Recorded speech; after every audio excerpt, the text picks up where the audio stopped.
Hey guys, this is Christine, your relationship and mindset mastery doctor, and your leverage for change. Today, I want to come to you to speak to you about the securely attached child and the environment that that child would have grown up in to make the child secure, and as a result, becomes a secure adult in their relationships and act in the relationships in a secure fashion. So, before I start, guys, I want to remind you that my membership is up and running for you to join. As I mentioned, there is a video somewhere on my page that kind of gives you an idea of the different perks that you get, the different membership levels that you can join. And the membership starts at $3.99, guys. So go ahead and look into that and see if it's something that might prove to be useful for you. But it really allows me to get a little bit more in depth in certain areas so that I can help you to really make the changes that you need as an individual and as in your relationship, so that you can have healthier and more happier relationships. All right, so take a look at that, and I'll just continue with this. I don't want to spend too much time on that. So what kind of home environment will a child who is secure, or an adult who is secure, what does that look like? What do the caregivers look like? So first of all, as we know, the secure person is really the one that we all, the secure individual is the one that we all trying to strive, we're striving to be more secure. All the attachment styles, the anxious preoccupied, the fearful avoidant, and the dismissive avoidant, we are all striving to be more secure in our relationships, because this allows for healthier and better relationships. So in a home where this child grows up, the parents or the caregivers, they respond not immediately always, but in a timely fashion to their child's needs. When they cry for help, if they're crying for food, or they just want attention or something, or maybe they're wet or did a potty in their stuff and they want to be changed, the caregiver will be there to really attend to the child's needs. The next thing is that caregivers of this child would be there to really comfort the child. They don't just tend for the child's needs and then leave them, and if they're crying, they just kind of ignore them. They tend for the child needs, but also if the child is still crying and they're anxious for whatever reason, they will stay there and comfort the child, or carry them around with them and comfort them while they're doing whatever it is that they do. Right? So this child always felt like they're seen and understood, that that they can depend on their caregiver to be there when they need them, when they are feeling some type of distress. This child feels like valuable, right, because of how their caregiver attends to their needs, right? So the caregivers would be people who would be, first of all, individually in the environment, as the mom and dad, if it's a caregiver, if they are the caregivers, they would be happy people. They're people who treat each other with respect and love. You could, maybe they are hugging in front of the child, maybe they're joking, but nothing. There's no raised, not a lot of raised voices and fighting and quarreling. In this home, it's a peaceful home environment, right? The children, they're not afraid. Either parent is not going to be afraid to hold the child, cuddle the child, play with the child, look at the child, and do little silly things with them. This is an environment where the child is allowed to be, to express themselves freely without being shamed for how they're expressing themselves, or being, just ignored, right? So this child feels that they're free to express their emotions, without feeling shame. So they're also given the room to explore, because when a child is secure, they can venture further away, because they know that when they come back, their parent will be there, their caregiver will be there for them, right? And so they find it easier and more comfortable to actually venture away from the parent and just kind of discover new things on their own, right? As long as the parents are in view of them, they feel comfortable to venture away. With the other kinds of that's, I'm not going to go into that because that's going to take away from what I'm speaking about for the securely attached child, the environment, right? So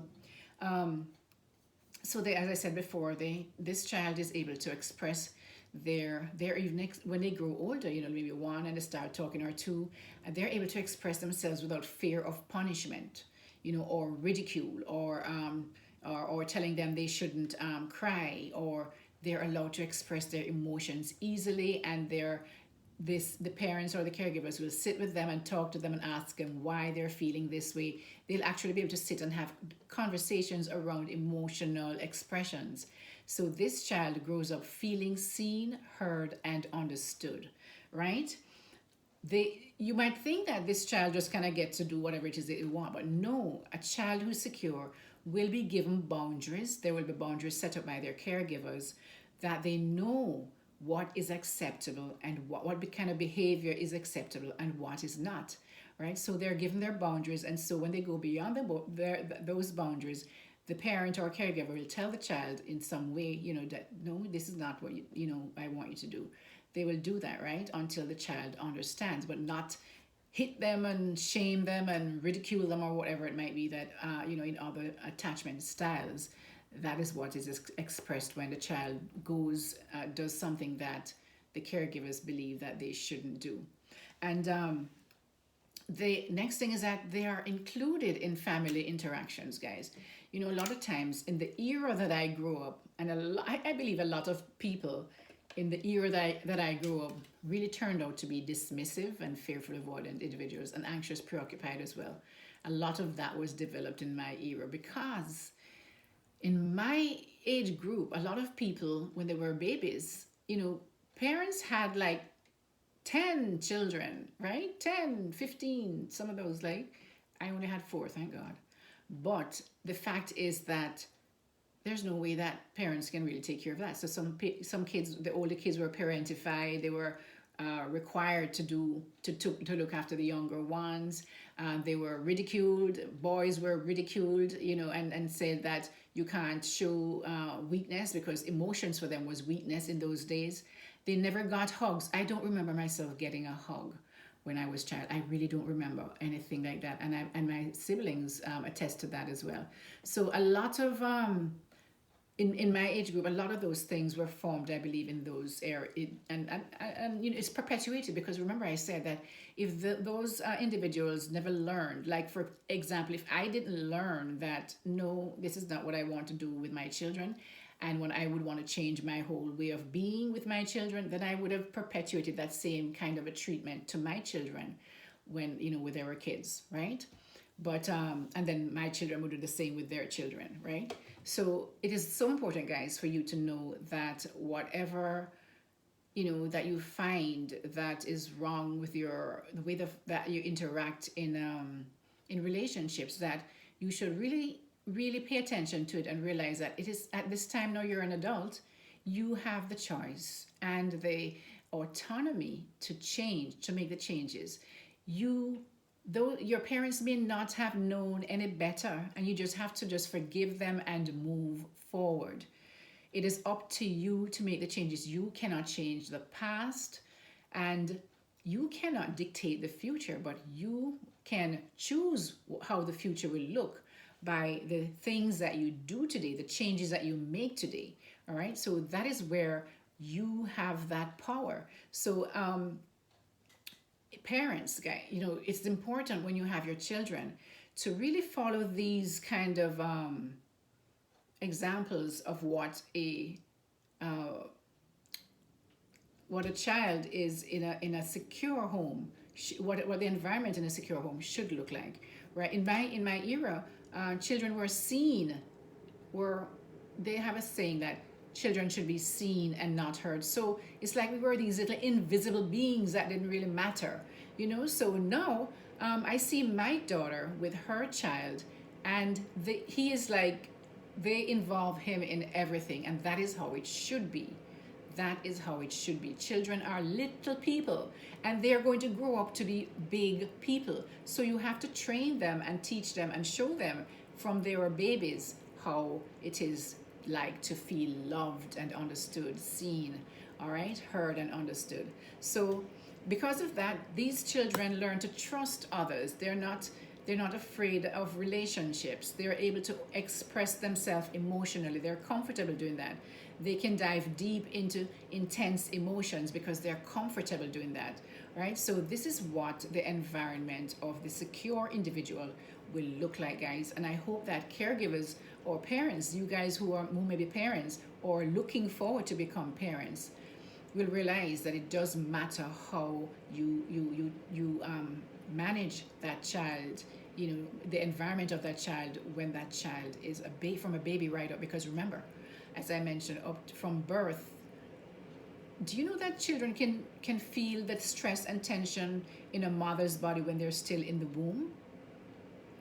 So if a child is in the womb, right, and they hear all the quarreling and the fighting, and because cortisol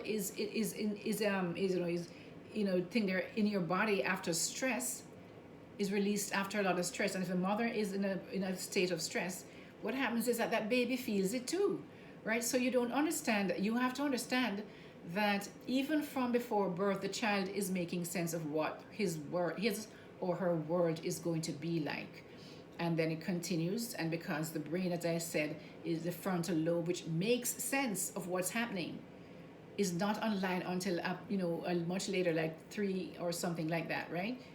The thing is, the kid just basically accepts everything that they experience and see going around them, the fights, the quarrels, the abuse, as normal, and they make their own, they realize that relationships are scary. That's how they understand relationships.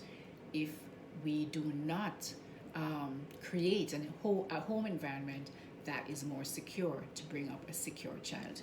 Okay, guys, so I hope that is helpful in some way, and if it is, please like, share, and subscribe to my channel, and also hit that notification bell so that if anything else, as soon as I upload something, you will be notified.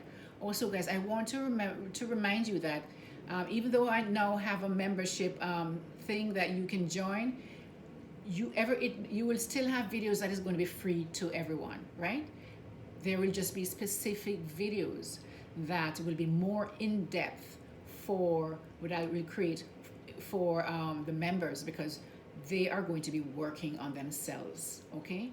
And so there are different levels, and you have to look at that in the button at the bottom. So it says join. You can look at that, and it actually dictates and shows you, outlines all the different levels, and you can join at the one that's most suitable for you. Okay, guys, so I hope that you will take advantage of this, and I can see you inside, and we can work together to get you to be more secure. This is Christine, your relationship and mindset master doctor, and your leverage for change. Take care, guys. Later.